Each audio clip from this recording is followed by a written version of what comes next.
এই ভিডিওটা হলো গত বছরে। কি শুনি কেমন জানি লাগছে না যে গত বছর অনেক দিন কি হয়ে গেল, এরকম কিছু না। ডিসেম্বর একদমই শেষে আমরা প্ল্যানিং করছিলাম মিলে যে একসাথে শাড়ি পরে একটু ঘুরতে বের হব। সো যেই ভাবনা সেই কাজ। সো আসসালামু আলাইকুম মাই বিউটিফুল কুইন্স। আজকের ব্লগটা হলো আমরা তিনজন মিলে ঘুরতে গিয়েছিলাম রূপসা ব্রিজ রিভার ভিউতে। সো আমরা প্ল্যানিং করে রেখেছিলাম না যে কোথায় যাব, বাট আমাদের এইটা প্ল্যান ফিক্সড ছিল যে আমরা শাড়ি পরবো। সো সেদিন আমরা রেডি হয়ে একদম ফাইনাল ভাবলাম যে আমরা রিভার ভিউ কোস্টাল ক্যাফেতে যাব, যেটা একটু রূপসাতে এবং একটু দূর হবে। সো দ্যাটস ওয়াই আমরা সেদিন এখানে গিয়েছিলাম। আর এখানে প্রবেশ মূল্য ছিল 20 টাকা করে পার পারসন। আর ওনাদের নতুন কটেজ হয়েছে এবং আরও অনেক সুন্দর সুন্দর ডেকোরেশন হয়েছে বলে মেনলি আমাদের যাওয়া। সো এইখানে যে বাচ্চাদের রাইডগুলো ছিল সেগুলো দেখে আমার নিজেরই অনেক ইচ্ছা হচ্ছিল রাইড দেওয়ার, বাট এটা তো পসিবল না।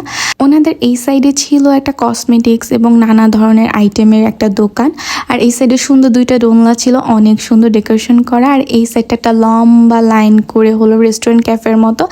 অ্যান্ড তার সামনেই হলো যে ওরা দুজন ছবি তুলতেছিল আর আমি দুজনের ভিডিও করছিলাম।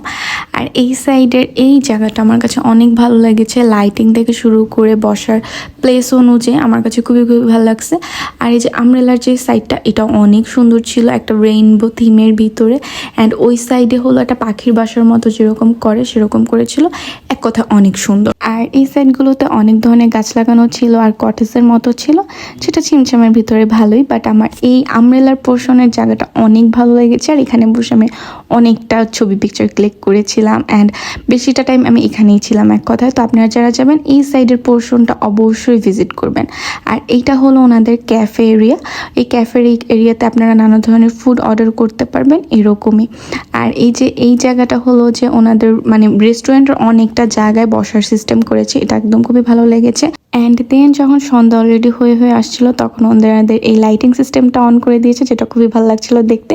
আর তারপরে আমরা অনেক ছবি অ্যান্ড ভিডিও ক্লিক করার পরে একটু চলে আসছি বিশ্রাম করতে এই দোলনাতে। অ্যান্ড দেন আমরা একটু বসেছিলাম, অ্যান্ড আমরা বসে থাকার পরও পিকচার অ্যান্ড ভিডিও ক্লিক করতেছিলাম, এটাই হলো কথা। আর এখানে আমি আমার মেকআপ চেক করতেছিলাম যে সব ওকে আছে কিনা, কিন্তু সেদিন আমাকে একদমই ভালো লাগতেছিল না, এটা আমি জানি, কারণ আমাকে হেভি মেকআপে একদমই মানায় না। তো যাই হোক, এই সাইডে বসে রূপসা ব্রিজ অ্যান্ড নদীটা উপভোগ করার চেষ্টাটা খুবই ভালো লাগে। আজকে ভিডিওটা এই পর্যন্তই। Thanks for watching. নেক্সট ভিডিওতে খুব তাড়াতাড়ি দেখা হয়ে যাবে, তত সময় ভালো থাকবেন, সুস্থ থাকবেন, আমার জন্য দোয়া করবেন। আল্লাহ হাফেজ।